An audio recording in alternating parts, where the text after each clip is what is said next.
I really think that for women, especially if you want to have a family and kids and all that stuff, it's like a whole nother dimension that you have to like think about and consider. And I actually want to do a whole video on that and just talk about like my thoughts in the moment about where I'm at with wanting to have a family and wanting to juggle a business at the same time, because you go through ebbs and flows of how aggressively you can push your business, because that just doesn't become like the most important thing, right? Like you're kind of not your values change, but just maybe your priorities change a little bit.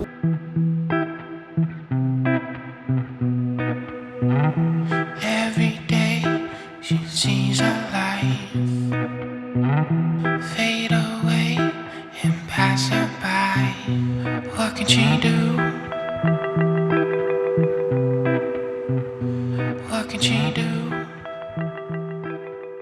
We're just getting going here. Hang tight, hang tight. If you're on the Insta Live, hang on. We're going to be talking about HR this morning, when to hire, how to hire, building a team, hire for attitude and train for skill. And I've used that principle pretty much throughout my entire career and the entire time that I've had House of Bohn, and it's worked for me really, really well. And you know what?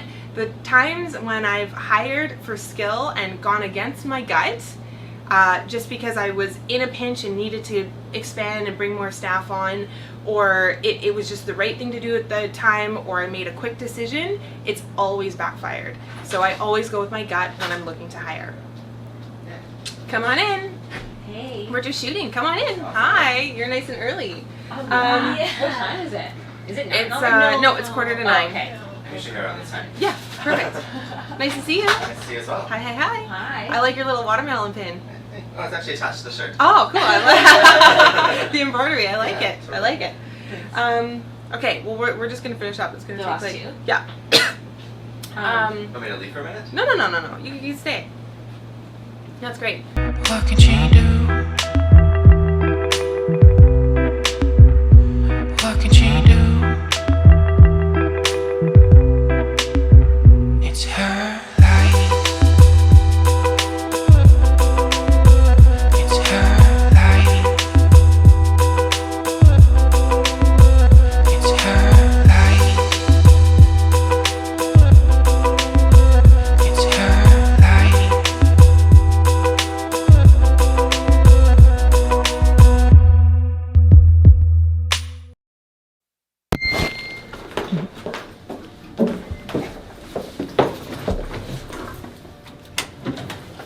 Oh, I still have it in manual. So just finished up a really busy morning. A lot of media stuff, but that's okay. I love doing that. Headed off to a lunch meeting now with another contractor. Gonna do some business development, talk shop. Oh, I might have to take this call. Are you gonna get this? Okay. Karin speaking. I also just wanted to check in and just make sure that you were happy so far with everything that we're doing, and we're super excited. Yeah, so far, yeah. Okay, good. I'll see you soon. Okay, bye.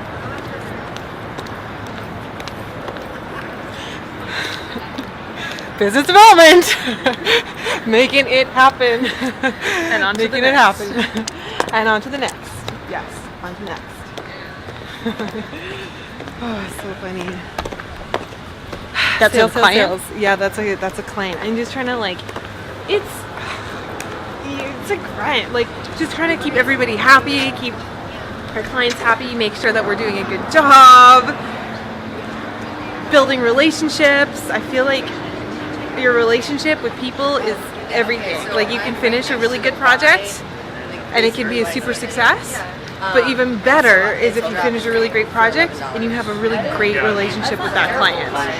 So I feel like relationship is everything. Wants to quit all of her jobs, sell her house and move along. What can she do? We're leaving here about 3:30. What can she do? Yeah, see you then.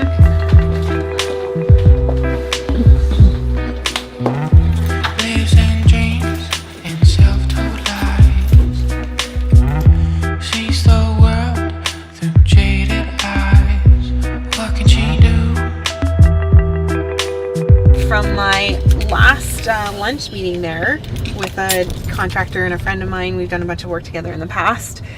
Listening to him and his growth, and I don't know whether or not we're going to actually include this in the video, but it's one of the things that's been on my mind is just being a woman in business and speaking about business from that point of view.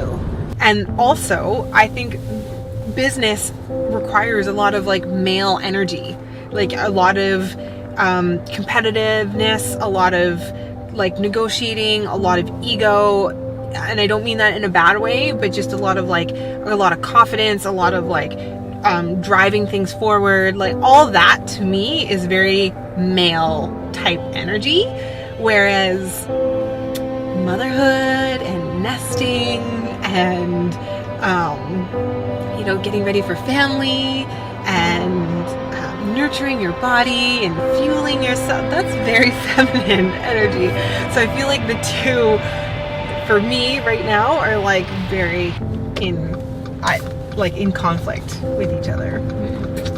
Anyways, even if you're having like a growth period like I am right now at 36, it's like business has really never been better, and all of these contacts that I've worked so hard at making and all these seeds that I've been planting over the last few years, they're all starting to like sprout. And so if I didn't have to step away from work, it's like an amazing time to be farming, right? And reaping the reward, or like, yeah, just farming, like planting more seeds, growing more crops, and also reaping the rewards of all the farming that I've done over the last 5 years. So it's like a weird feeling to be like, okay, maybe I need to take a breather or step back or something like that. It's just, you want to put people and things in place so that you don't really, it doesn't feel like you're stepping out of the workforce. Like it's a super scary feeling when you have worked so hard to build it. And there's no mat leave for me where I'm just like gonna step away for however many months and then I'm guaranteed to walk right back into that role. Like that doesn't exist in my position. So it's like a weird, it's a weird feeling. I'm sure it's probably scarier than the reality of it. Right. But it's just something that you naturally, I think, you end up dealing with as a woman in business if you want to have a family at some point. I wonder if that ever goes away though. Like, I mean, even once, if you get the people and put them in place, and like, is it going to be ever easy? You know, it's almost like one of those things that you just have to like. Totally. It just happens and you just deal with it. Totally. I think so. I think you get to a place too where, for me, and this is only more recently, where I've just like really wrapped my head around and accepted that, the gig of entrepreneurship, like this gig is just hard work, and there's lots of things in my day that really suck, and there's lots of problems that I have to solve and lots of fires that I need to put out, and those things, like the shitty parts of the day, are just always going to be here. Like I kind of had that mentality of like, when is this ever going to get easier? But I think that's just the nature of the job. It doesn't get easier. And so, but when you have that acceptance around that, that is actually when there's like a little bit of you can take a breather, because I think sometimes when you are expecting something to happen and it doesn't, that's what can give you so much like turmoil or frustration, or make you feel like you're not succeeding. But then when you just realize, oh yeah, sometimes like the days are just shitty and that's the way it's going to be, then there's so much more joy when you have that acceptance. You can have a lot more fun with it. Probably the same thing with having a family, I think. I feel like once you can just really like just accept the way your circumstance is, you can really start to look at it from such a perspective that makes you so much happier. Because I think wishing and wanting things to change or to be different and having that lack of acceptance is a really like hard, depressing life to live. But when you can just accept people for the way that they are, or your circumstance for the way that it is, then it's like you can all of a sudden have a lot of joy and happiness with those things. Totally. Yeah, no, the kid thing is kind of, it's an interesting one, for sure. What can she do?